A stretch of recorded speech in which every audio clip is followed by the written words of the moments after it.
여러분 안녕하십니까? 한 2주 만에 뵙는 것 같습니다. 자, 이번 시간은 우리가 부동산 투자 이론에 관련된 내용이죠. 자, 여러분 교재 118쪽이 되겠습니다.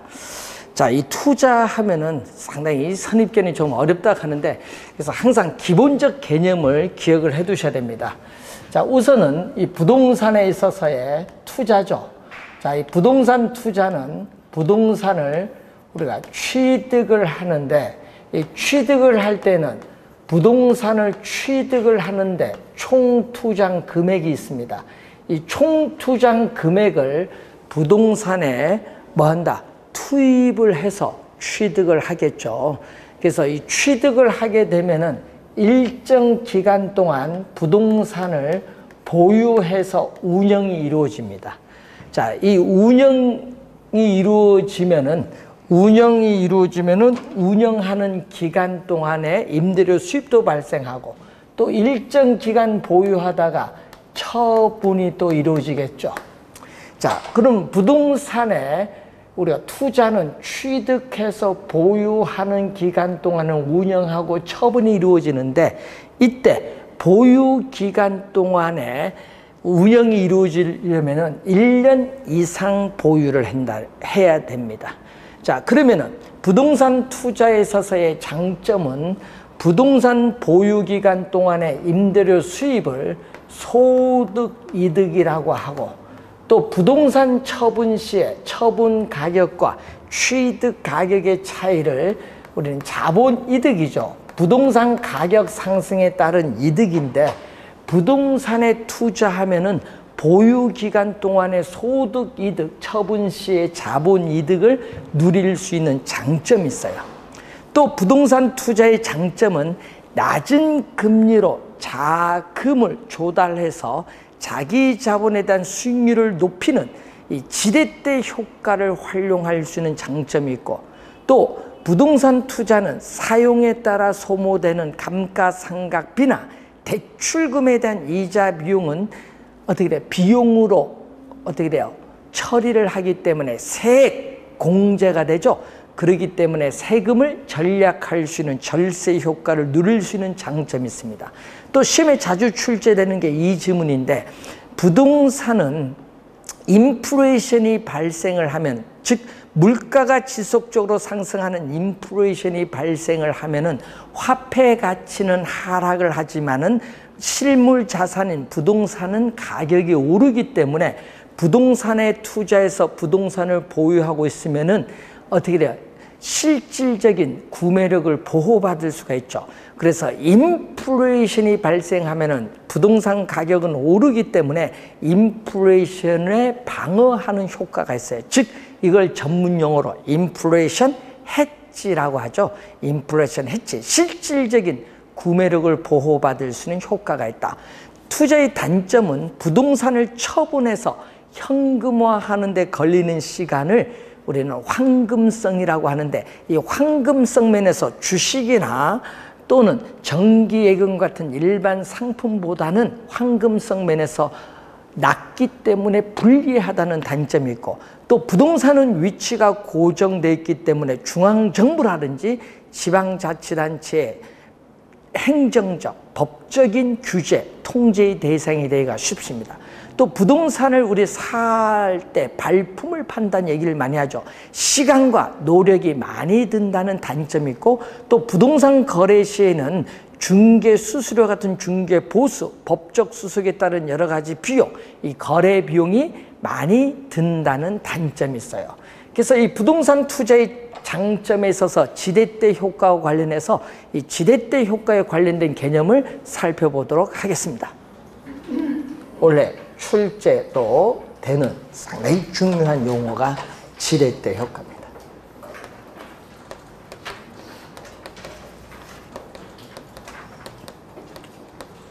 지렛대 효과, 그러니까 뭐를 지렛대 삼죠?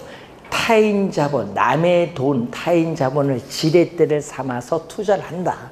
그래서 이것을 지렛을 레버라고 하거든요. 레버리지 효과라고 하죠. 그래서 이 지렛대 효과는 반드시 뭐를 이용해야 된다? 타인 자본을 이용해야 된다. 그래서 반드시 우리는 타인 자본을 이용을 해야 된다. 자, 반드시 타인 자본, 차입금을 이용을 해야 지렛대 효과가 발생하는데, 타인 자본을 이용을 해서 타인 자본을 이용하게 되면은 뭐가 바뀌냐면 부채 비율이 변해요. 그래서 부동산을 취득을 하는데 총 투자한 금액 중에서 남의 돈, 타인 자본을 얼마나 이용하느냐에 따라서 내가 투자한 금액, 자기 자본이 달라져요. 그래서 작년 시험에는요, 자기 자본은 지분으로 출제했고요. 지분, 타인 자본은 뭐죠? 부채로 출제했어요. 그 작년 시험에는요, 부채 비율을 지분에 대한 부채 비율의 개념으로 출제를 했습니다. 작년 시험에는. 그래서 우선 이 부채 비율의 변화를 줘요. 그럼 부채 비율이 변하죠. 여러분, 남의 돈을 얼마 이용하느냐에 따라서 내가 투자한 금액이 달라지니까, 내가 투자한 금액이 많이 투자하느냐 적게 투자하느냐에 따라서 또 뭐에 영향을 줘요? 자기 자본, 수익률. 그러면 지분은 자기 자본입니다. 이 자기 자본에 대한 수익률에 영향을 주는데, 자, 문제는 계산 문제도 많이 출제하지만은 또 뭐도 출제해요? 요 수식도 말로서 출제 많이 해요. 하여튼 올해 좀 주의를 많이 해두셔야 되는데, 분모는 뭐죠? 투자한 자기 자본. 자기 자본을 우리는 다른 말로 지분 투자액이라고 해요. 지분 투자액에 대해서 분자가 뭐죠? 지분에 대한 대가, 자기 자본에 대한 대가를 뭘로 표현한다? 자기 자본에 대한 대가를 세전, 이 소득세를 납부하기 전 세전 현금 수지, 세전 현금 수지인데 주의를 끄는 순 영업소득이 아니라는 것. 세전 현금 수지입니다. 그럼 세전 현금 수지는 순수익, 순 영업소득, 순수익에서 뭐를 빼주면 돼요? 부채 서비스액. 자, 부채 서비스액. 이 지문도 작년에 나오는데, 이 부채 서비스액을 다른 말로 원리금 상환액. 원리금 상환액은 원금 플러스 이자. 매 기간 갚아나가는 원금 플러스 이자를 말합니다. 자, 이걸 계산을 해야 되는데, 여러분 상당히 중요한 수식입니다. 꼭 기억을 해 두시고, 그래서 이 지렛대 효과는 두 가지가 있어요.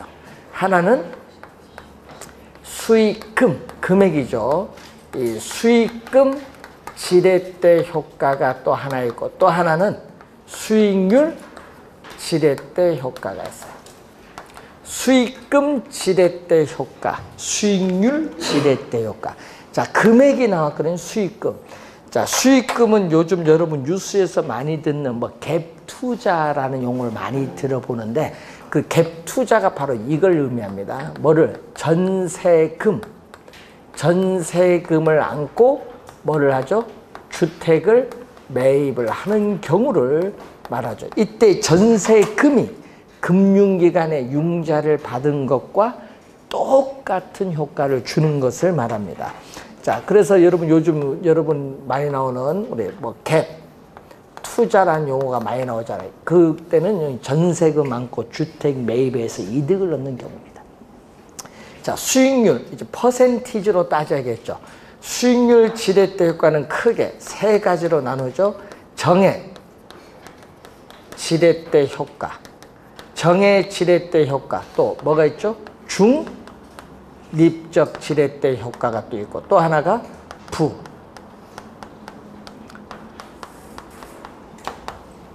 자, 2년 전에 또 여기서 지문에서 우리가 두 문제에 걸쳐서 또 출제를 했는데, 하여튼 요거 수익률 지렛대 효과 수식 정확하게 기억을 좀 해두셔야 되는데, 우선 지분 수익률은 이미 여기서 수식 배우셨어요. 지분 수익률이 나오고, 또 거기 봤더니 교재 봤더니 또 무슨 수익률?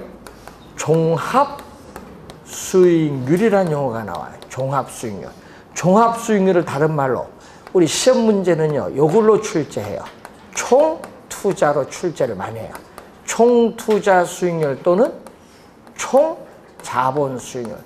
최근 시험은요, 총투자 수익률로 많이 나와요. 총투자 수익률은 분모는 부동산을 취득을 하는데 총 투자 금액에 대해서 순 영업소득가의 비율. 자, 요 수식, 요 말로써 24회, 26회 시험에 우선 출제를 또 말로써 했습니다. 또 27회, 2년 전에도 또 출제했죠.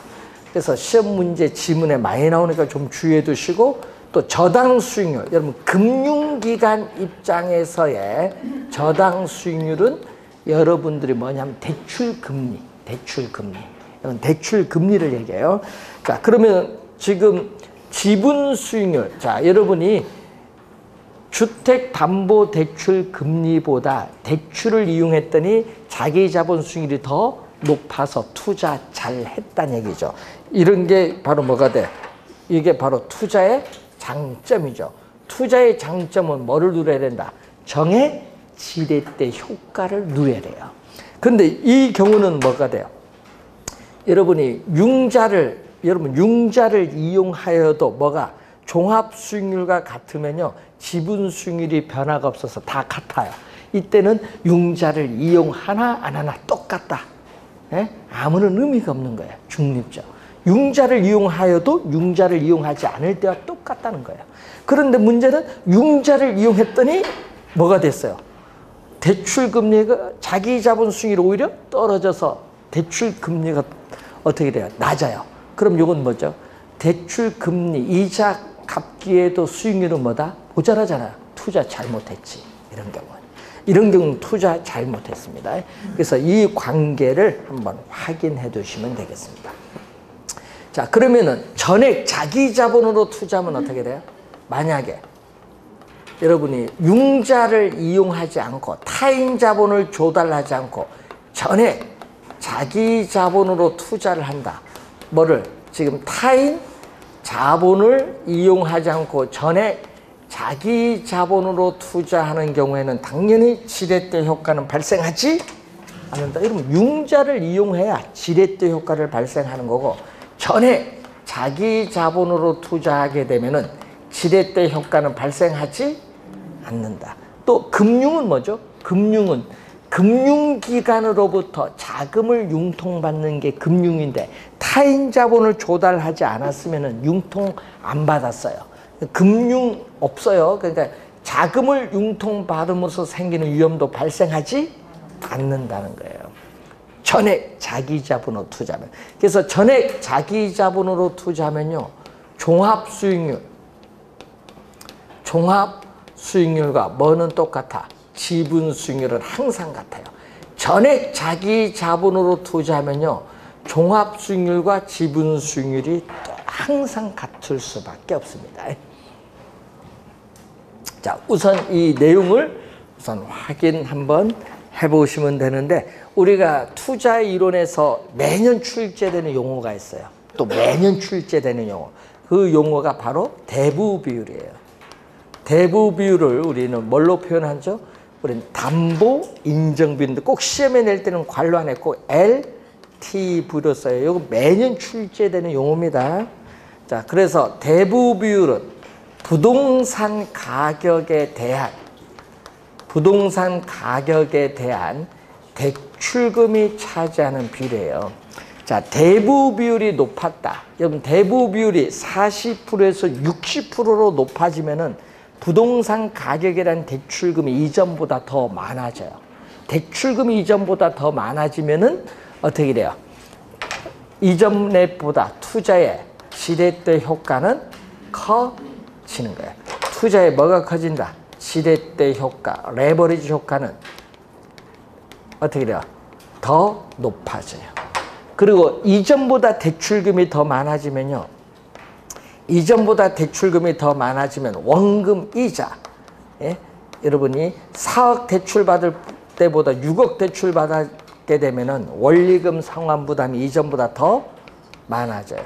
원리금 상환 부담이 더 높아지면은 원금 이자를 제때 못 갚는 것을 전문 용어로 채무 불이행인데, 원리금 상환 부담이 높아지면은 채무 불이행될 가능성도 점점 커지게 돼요. 커지게 되면은 금융기관으로부터 자금을 융통받음으로써 생기는 이 위험도 이전보다 더 커지는 거죠. 금융상의 위험도 커진다는 것을 우선 기본적으로 이해를 해 두시면 돼요. 그래서 시험 문제 2년 전에도 나왔잖아요. 뭐가 돼? 타인 자본을 이용을 할수록 이용하지 않을 때에 비해서 원리금 상환 부담이 높아지면서 금융상 위험 뭐다? 높아진다. 시험에 자주 출제가 되는 용어입니다. 자, 잘 기억을 해 두시기 바라고. 자, 119페이지에 문제 사례가 나옵니다. 자, 투자 부동산 가격 총 투자 금액은 3억인데 대출은 2억이고 내 돈 1억 투자했는데 대출 조건을 잘 보셔야 됩니다. 대출 기간 만기는 1년인데 대출 이자율은 연 6%로 보고요. 대출 기간 만료 시에 이자 지급과 원금은 일시 상환한다. 여러분, 대출 기간 만료 시에 원금은 일시 상환한다는 것은 무슨 조건이에요? 원금 만기 일시 상환 조건입니다. 원금 만기 일시 상환 조건입니다. 자, 여러분, 원금 만기 일시 상환 조건은 대출금은 만기에 전액 상환하고 매 기간 뭐만 갚죠? 이자만 갚는 거예요. 자, 이때 계산해 보면 내 돈은 얼마죠? 내 돈은 자기 자본 1억 원.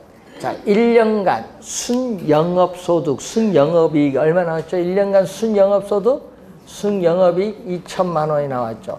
근데 원리금 상환액을 빼줘야 되는데 문제는 원금 만기 일시 상환 조건이니까 대출금은 만기에 전액 갚는 거니까 원금은 매월 안 갚죠. 매월 안 갚잖아요. 그러니까 원금은 신경 쓸 필요가 없다. 그 뭐만 빼면 돼? 원금, 문제 대출 조건이 원금 만기 일시 상환 조건이니까 이자만 빼면 돼요. 이자가 얼마 융자를 받았죠? 대출금은 2억을 받았어요. 2억에 연 이자율 몇 프로? 6%. 그러니까 이게 지금 이자예요. 여러분, 부채 서비스액인 원리금 상환액을 뺀 것이 아니라 원금 만기 일시 상환 조건이기 때문에 이자를 뺀 거예요. 원금은 만기 전액 상환하니까. 그럼 여기에다가 또 뭐가 있어요? 거기에 1년간 박스 맨 밑에 부동산 가격 상승률은 0%다. 지금 부동산 가격은 3억 원이거든요. 3억 원인데 가격 상승률이 0%라는 건 뭐죠? 1년 전이나 1년 지나서 부동산 가격 3억은 변화가 없다. 변화가 없어요. 그러니까 뭐 변화가 없죠. 이거 더 해봐야 아무런 의미가 없지. 요거 뭐죠? 1년 뒤에 부동산 가격 상승했다는 자본 이득이에요. 근데 이게 0%는 변화가 없다. 그럼 여기 제로죠. 그럼 2천만 원에서 얼마 빼면 돼? 요거 2천만 원에서 1,200만 원 빼면 되죠. 1,200만 원 빼면 얼마? 800만 원이에요. 그러면 1억 원에 얼마? 800만 원이죠. 자, 퍼센티지로 가기 위해서 뭐를 곱해준다? 100을 곱해주면 돼. 몇 프로? 8%. 앞으로 여러분 모의고사나 각종 시험에 지분 수익률 계산하는 문제 많이 나오는데 하여튼 잘 봐야죠. 2년 전에도 출제를 또 지문상에 했습니다. 지분 수익률 계산하는 문제 잘 확인해 보시기 바라고. 자, 화폐 시간적 가치로 갑니다. 자, 화폐 시간적 가치를 보면은 현재의 가치. 현재의 가치는 프레젠트 밸류죠. 자, 여러분 현재 1억 원이 5년 후에 미래에 얼마가 되냐? 그럼 얼마가 될까요? 미래는 퓨처 밸류인데 여러분 현재 가치 1억 원이 5년 후에 얼마가 되느냐? 당연히 1억보다 많았어. 1억보다 많은 이유는 뭘 해야 돼? 이자가 붙으니까. 그래서 뭐를 적용하죠? 이자율을 적용해서 뭐 한다? 할증을 하기 때문에 우리가 현재 1억 원은 5년 후에는 1억 원보다 더 많다. 자, 그러면 예를 들어서 5년 후에 1억 원이 현재 얼마냐 하면은 현재 1억보다 작아요. 왜 작냐? 여긴 또 뭐를 해야 돼? 할인을 하잖아요. 그래서 할인율을 또 적용을 해서 디스카운트, 할인을 하기 때문에 그렇다. 그래서 5년 후에 1억 원이 현재 얼마가 되느냐, 이걸 작년에 출제를 했어요. 작년에 5년 후에 1억 원이 연간 할인율이 7%일 때 현재 얼마가 되냐, 작년 출제된 문제. 원리를 묻는 거죠, 결국은. 자, 그럼 예를 들어서 이자를 계산하는 방법은 단위, 이자를 계산하는 방법은 단위가 있고 복리가 있는데, 단위는 이자에 이자를 지급하지 않는 것을 말하고, 우리는 이자 계산할 때 뭐를 적용하죠? 복리 계산을 하죠. 왜? 이자에도 뭐를 지급한다? 이자를 지급하는 복리 계산 방법을 적용합니다. 자, 이 복리를 적용할 때, 연 이자율이 10%다. 10%인데 현재 가치. 자, 현재 가치, 프레젠트 밸류인데 현재 100만 원입니다.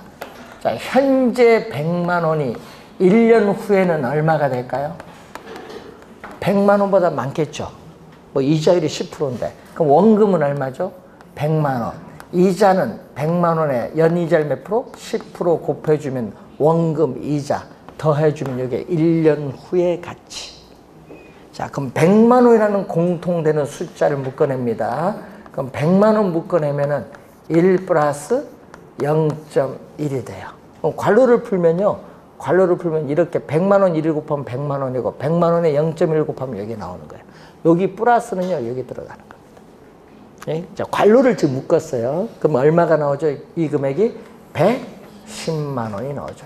그러면 현재 가치 100만 원이 1년 후에는 얼마가 되느냐? 110만 원이 돼요. 그럼 다시 110만 원이 1년 후에는 얼마가 되느냐? 그럼 다시 110만 원 1년 후에 얼마? 원금은 또 얼마죠? 110만 원. 또 110만 원에 몇 프로? 또 10%, 0.1. 원금 이자 더해주면 돼요. 자, 그러면은 또 110만 원이라는 공통되는 숫자를 묶어내면 얼마죠?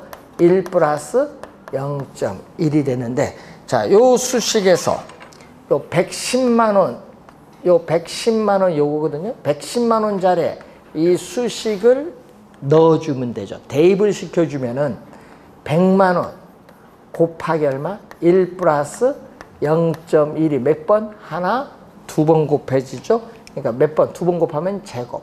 여기는 1승. 1년 후일 때는 1승, 2년 후일 때는 뭐? 제곱. 이런 식으로 계속 가죠. 그럼 얼마 나와요? 이게 121만 원이 돼요.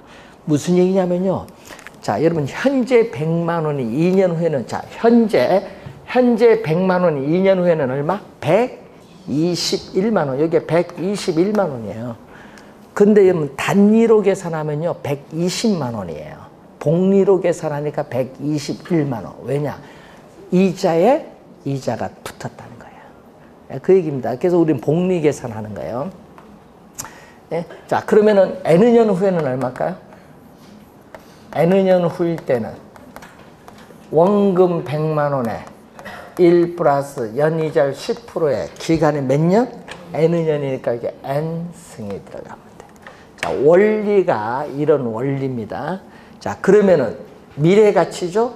F, V 미래가치인데 연이자율 R 퍼센티지 N년 후의 미래가치는 100만 원이 무슨 가치?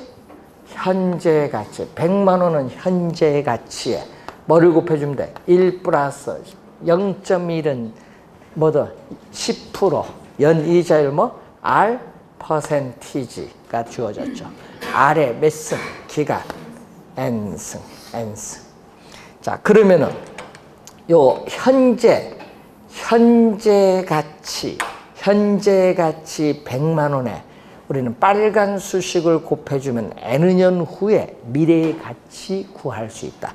이때 빨간 수식이 얼마냐? 즉 현재 100만 원이 N년 후에 얼마의 가치가 되는가 구해주는 개수를 말하는데, 이것을 전문용어로 일시불의 미래 가치 개수라고 하죠. 일시불의 미래 가치 개수 또는 일시불의 내 내가계수라고 하죠. 일시불의 미래가치계수를 요게 내가 요거 줄여서 일시불의 미래가치계수를 일시불의 내가계수라고 합니다. 예. 자, PV는 얼마? PV. 자, 여러분 요 PV는 얼마가 돼요? PV는 양변을 뭘로 나눠주면 돼요?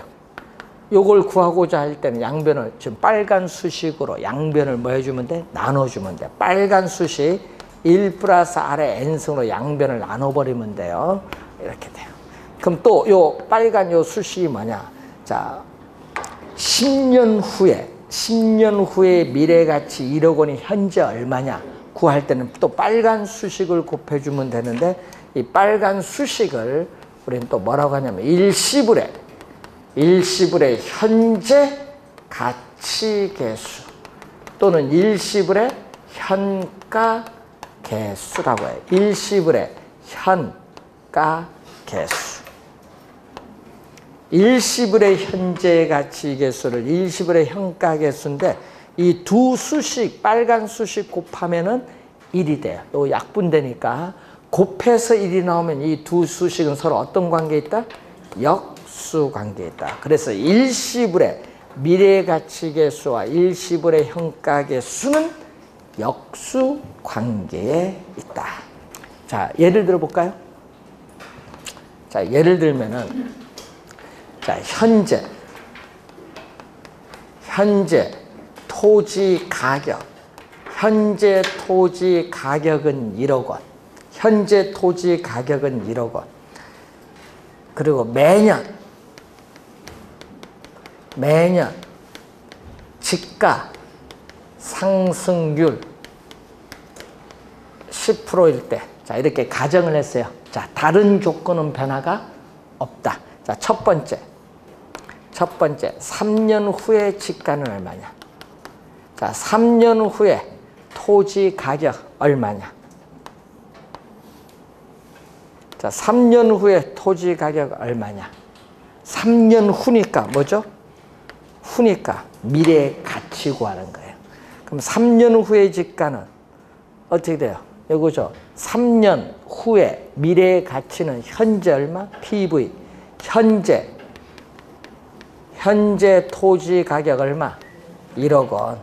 현재 집가 1억 원에 1 플러스 R. 뭐 매년 집가 상승률 몇 프로? 10%. 0.1. 0.1. 몇 년? 3년 후니까 세제곱. 그러면은 1 플러스 0.1의 3승 곱해주면 돼요. 1.1이죠. 1.1을 3번 곱하면 1.331. 곱해주면은 3년 후에 집가는 1억 3,310만 원이 돼. 그러면은 3년 후에 집가는 1억 3,310만 원. 이렇게 문제 내도 못 푸는 사람 많습니다. 원리를 모르니까. 그러면은 시험 문제는 3년 후에 집가 너무 쉬워서 안 내요. 그럼 출제요는 그런 걸 안 내고 이런 걸 내는 거예요. 뭐죠? 이렇게 조건 주어져요. 예?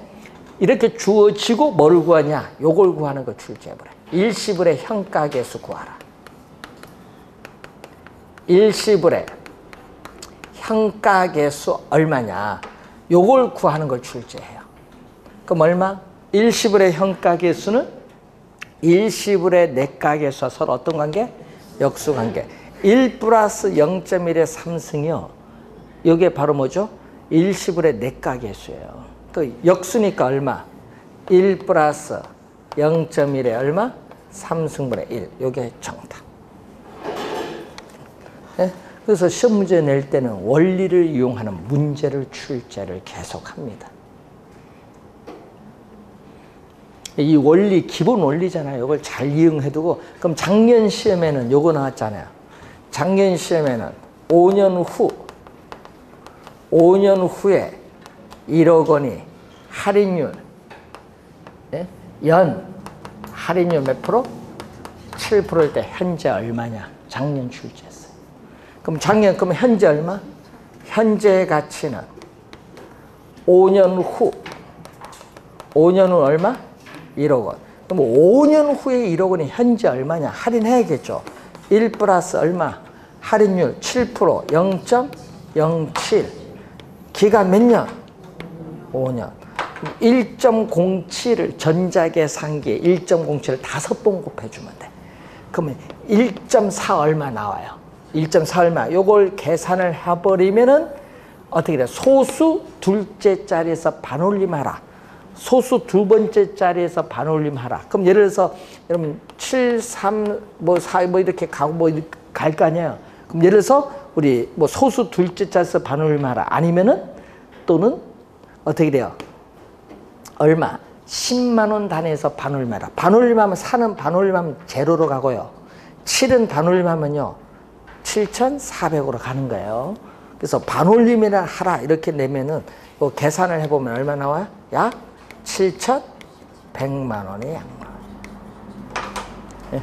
10만 원에서 우리는 반올림 하라 이렇게 조건이 주어지면 약 얼마 나와요? 계산하면 7,100만 원. 작년 출제된 문제. 그러니까 기본적인 거 이해하는지 여부를 묻는 문제를 냈습니다. 자, 연금으로 갑니다.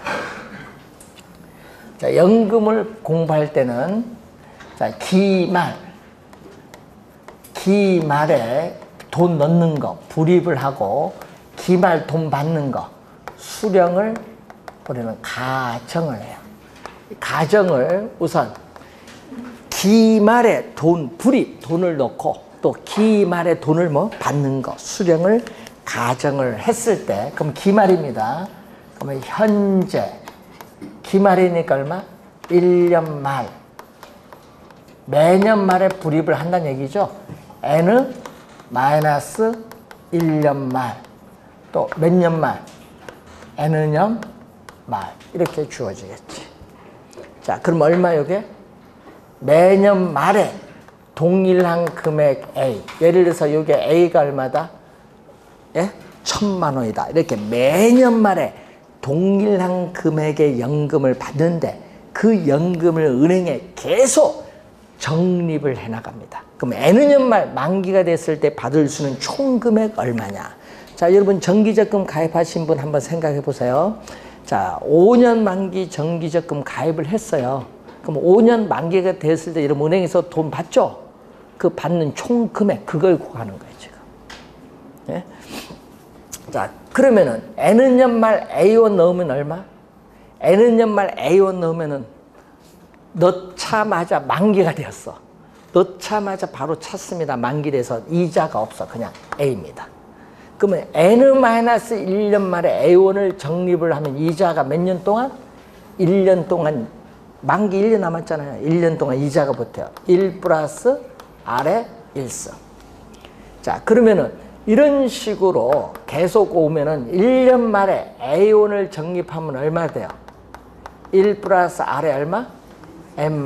왜? 이자는 이 기간 동안 N년 말에서 1년 말을 빼면 돼요. 그럼 N-1년 동안 이자가 붙어요. 이자. 복리계산으로 갑니다. 요 금액을 다 더해준 금액이 바로 N년 말 만기가 됐을 때 받을 수 있는 총 금액이다. 이 금액을 우린 전문용어로 뭐라고 하냐면 연금의 미래 가치라고 해요. 이 금액을 전문용어로 연금의 미래 가치. 그럼 요걸 다 더해주면 얼마? A.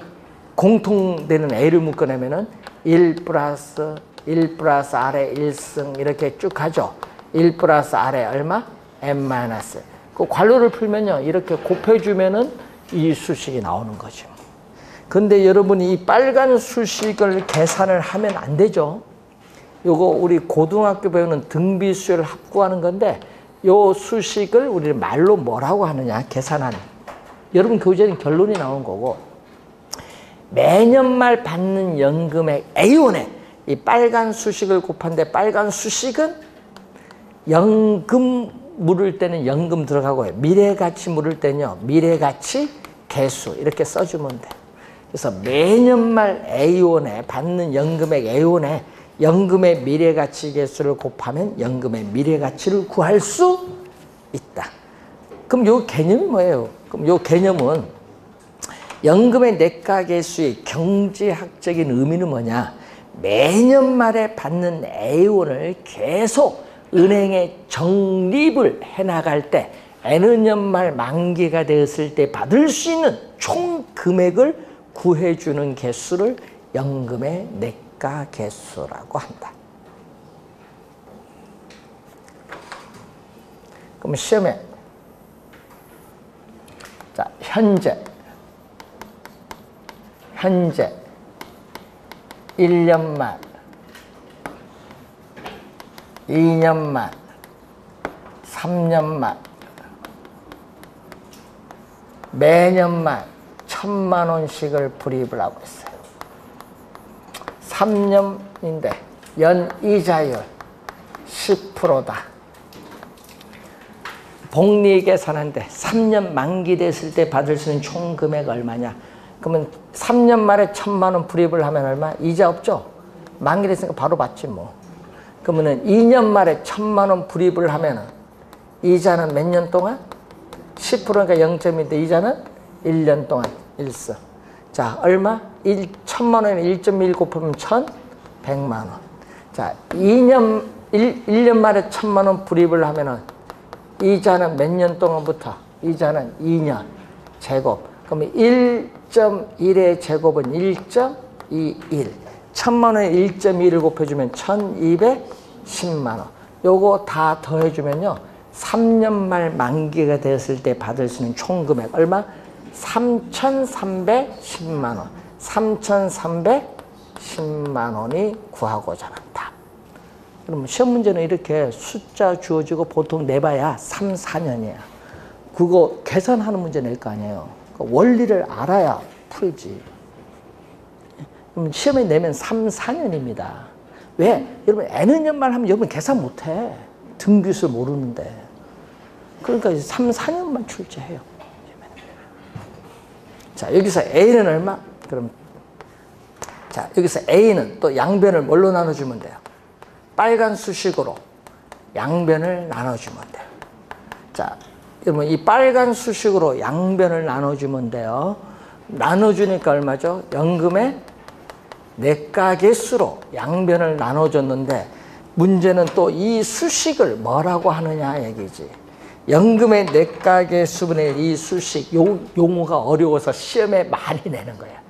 이 개념, 여러분 2년 전에도 요게 정답 물었잖아요. 개념 많이 냅니다. 감채기금계수라고 해. 요 두 개 곱하면 또 얼마? 요 두 개 곱하면 약분되니까 1. 그럼 연금의 내과계수와 감채기금계수는 무슨 거죠? 역수.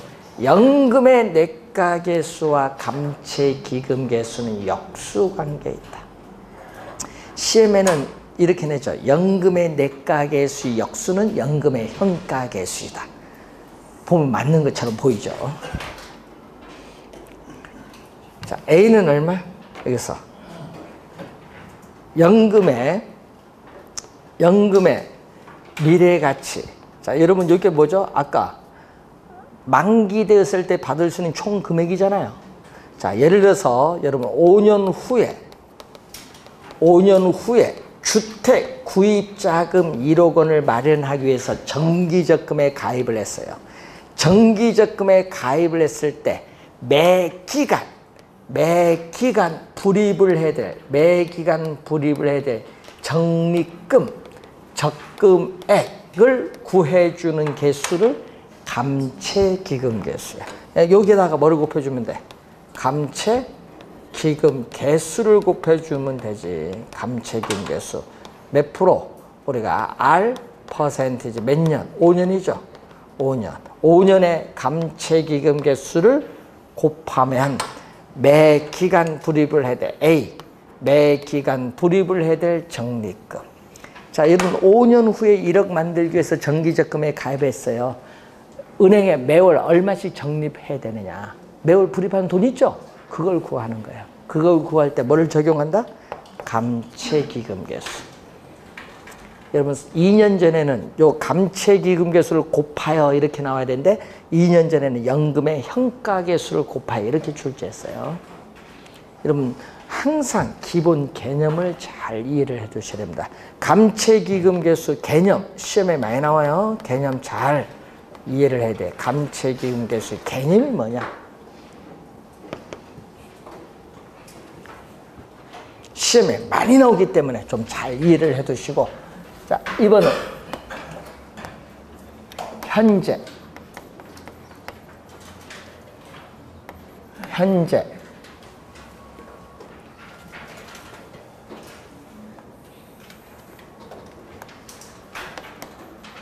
현재 또 1년 말 2년 말 몇 년? N은 년 말, 또 매년 말에 동일한 금액의 연금을 받고 있어요. 자, 이렇게 매년 말에 동일한 금액 연금 A원을 받는데 나는 매년 말 안 받겠다. 현재 한꺼번에 일시불로 받고 싶다 할 수 있어요. 자, 우리나라 국민연금도 초창기에 일시불로 지급했습니다. 그러면은 1년 말 A원은 현재 받으려면 A원 안 주죠. 왜? 할인을 해야지. 현재 주려면. 그럼 A원을 할인을 합니다. 그럼 할인을 하면은 A원보다 작을 텐데 몇 년? 기간 1년이잖아요. 그럼 일서 할인했어요. 이 금액을 주는 거예요. 그럼 2년 말에 A원은 또 A원을 안 주죠? 또 할인한 금액을 줘야지. 얼마? 1 플러스 R의 기간 몇 년? 2년이니까 최고. 자, 이런 식으로 오면은 N은 년 말 A원은 얼마죠?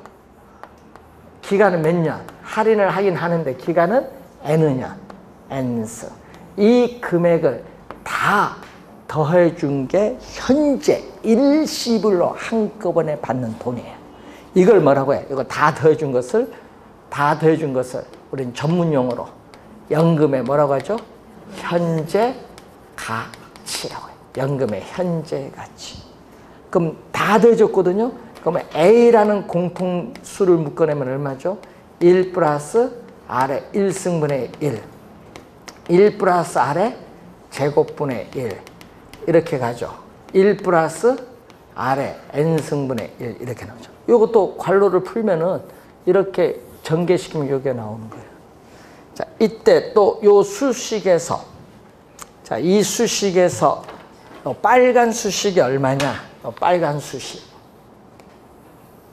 계산 또 할 필요가 없죠? 요 말 보면은 연금 또 나오니까 또 뭘 붙이면 돼?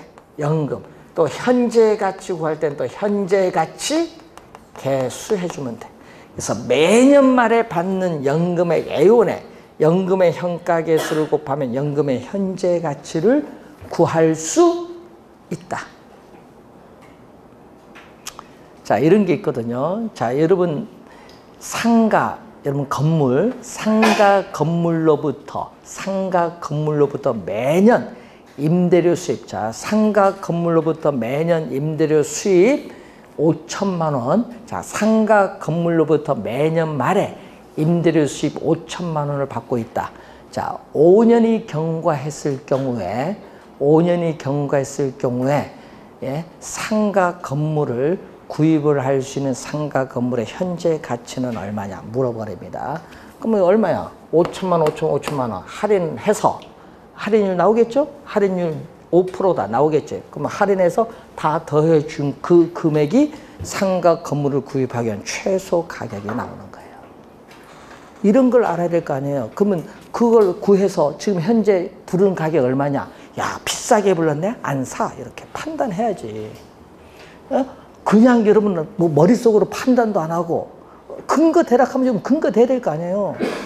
요즘 중개사분들은 근거 안 돼. 그러니까 소송당하지. 요즘 상가 분쟁 소송 얼마나 많은 줄 아세요? 분양 가격이 적정한가 따져봐야 될 거 아니에요. 그거 잘못 거래하면 소송 들어옵니다. 여러분한테. 누구한테 들어와? 공인중개사한테. 여러분 얼마? 보증보험 1억이죠. 소송은 그게 아니에요. 소송에 10억대 소송 들어올 거 아니에요. 뭐 5억대. 그럼 여러분 지면 다 갚아야 돼. 1억까지는 보상해 주지만 보험에서. 그래서 여러분 분석 잘 해야 돼요. 이제 말 장난하는 시대는 지났어요.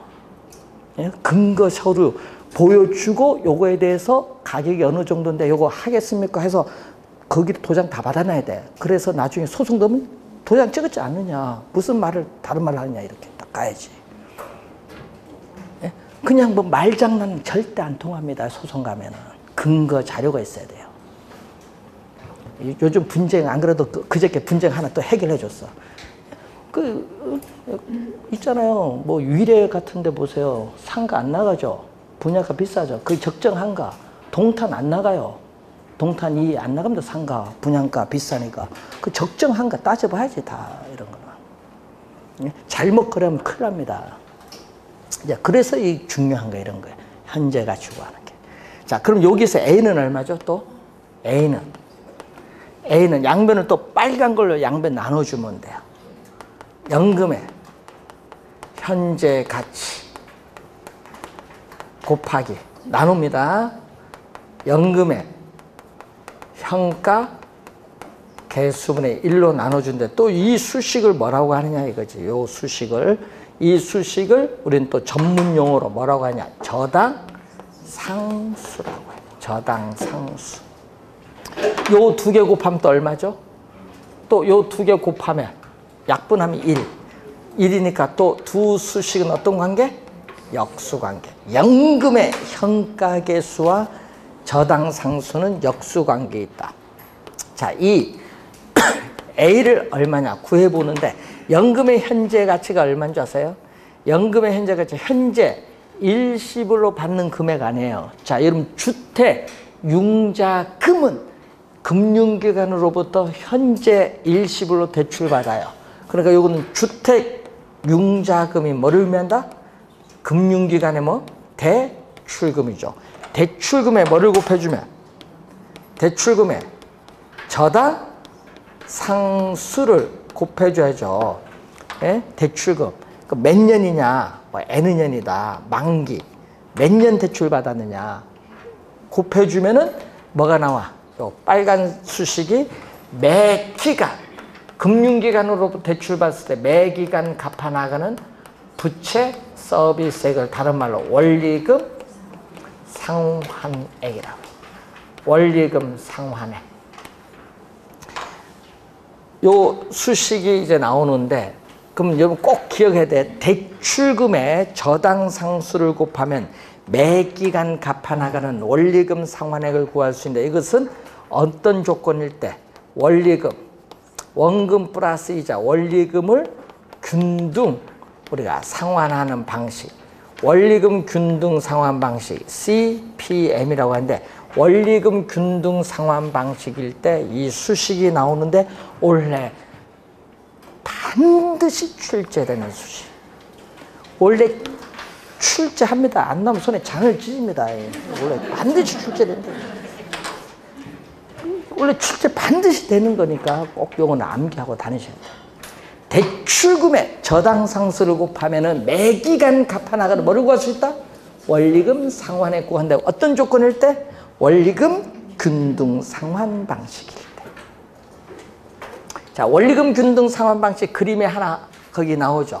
어떤 그림이 나와 있어요? 자, 원리금 균등 상환 방식에 거기 그림을 보게 되면 이런 그림이 거기에 나와 있어요.